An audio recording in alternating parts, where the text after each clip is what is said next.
Greetings Exiles, I'm DonTheCrown, and today I'm going to be sharing my top tips and tactics for defeating Sirus, the Awakener of Worlds. Now, this is not going to be an ultra in-depth guide. If that's something you want, let me know in the comments below. Instead, I'm going to be focusing on a few key areas of the fight that I feel hold people back. To start off, I want to dispel a common misconception associated with Sirus, and that is the fact that you do not need a corrupted blood jewel. The only time that Sirus will be applying bleed to you is when he manages to hit you with the physical component of his die beam. In most builds, I use a seething life flask of staunching and run the Rislotha's Pantheon power. This ensures that I always have flasks when I need them, and then if I get beamed, I'm removing bleed anyways because I'm healing with my life flask. If you want to use a corrupted blood jewel to feel extra safe, that's fine, but it's not necessary. Hopefully, with what you learned in this video, you won't have to worry about the die beam at all. Now, onto the tips. Sirus is a rather strange boss because it's actually safer the closer you are to him. This holds true the entire time he's on the ground fighting you.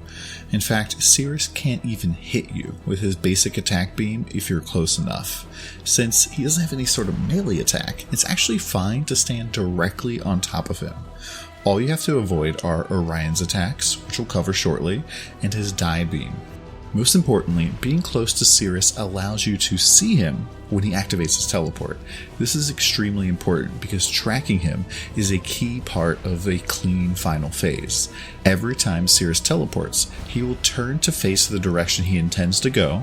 Reading his movements will allow you to close the gap to him as soon as possible, which will make avoiding his die beam significantly easier. Next, I want to give a quick piece of advice for the first 3 phases of Sirus. How to know when Orion is going to attack. Every time he's about to attack, there will be a flash of light across the entire arena, almost like a camera flash. This lets you get out of the way of incoming meteors or fire pillars, since they'll always be targeted at you or your minions. Next, let's talk about handling Sirus' storm phase. After knocking Sirus' health down to 75, 50, or 25%, he will go immune and summon a storm.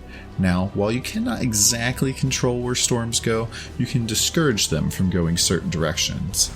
I've noticed that storms will rarely approach a player that is standing still, so what I do is at the start of every single storm phase is I allow the storm generation to push me to the left.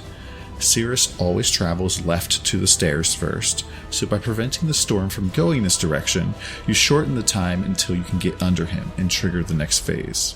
If by chance there's a storm between you and Sirus, don't panic. Just stay close enough to him that you can still hear Orion shouting. This ensures that Sirus is still moving. Eventually, storms between you and him will just move out of the way. Next, let's talk about the 2 new moves in the last phase of the fight. First up, the clone ring can seem rather daunting at first. However, once you learn the trick, it's super easy. Sirus will teleport to start the ring and will be the first solid looking clone in the ring. If you have voice lines on and have your headphones in, you'll notice that Sirus' voice lines have a sound direction to them. If you're standing in the middle of the ring and he's to your left, you should hear his voice from the left.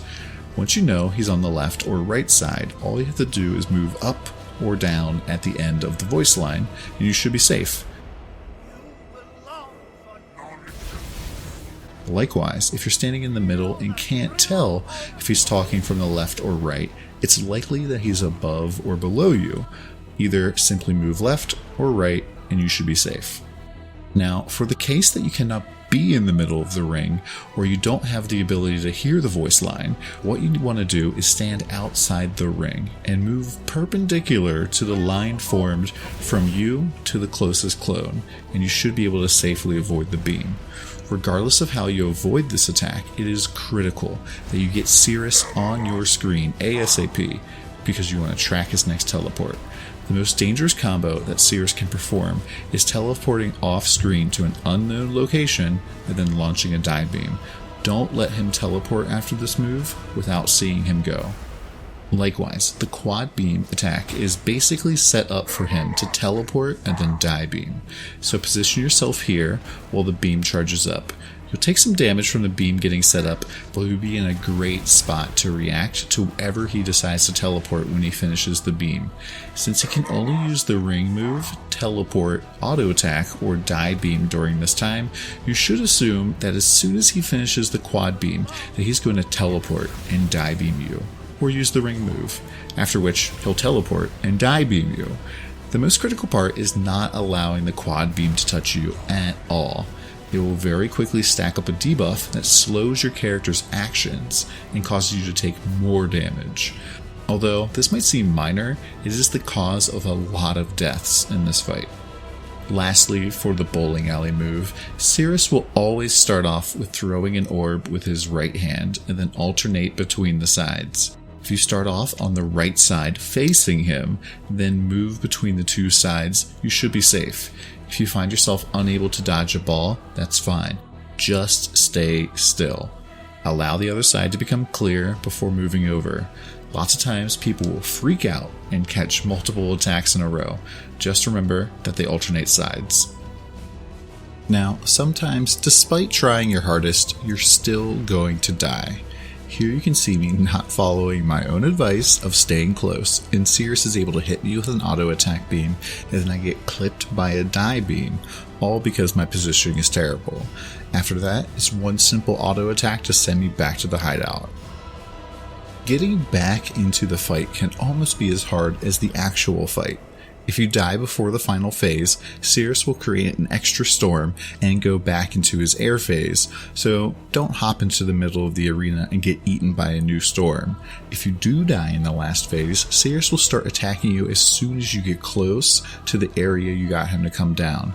At this point, he can use any of his skills, including the die beam, so be ready to activate any of your defensive skills and be ready to spam your move skills. My final piece of advice would be to attempt to do the fight at first without doing any damage. This fight is mostly about dodging incoming damage, and that's a lot harder to learn to do as you're trying to maximize your DPS. Just dodge for a little bit. Hopefully these tips help you successfully deal with Sirus in the future. If you like this content, make sure to subscribe and come by the stream at twitch.tv/DonTheCrown. Thank you very much.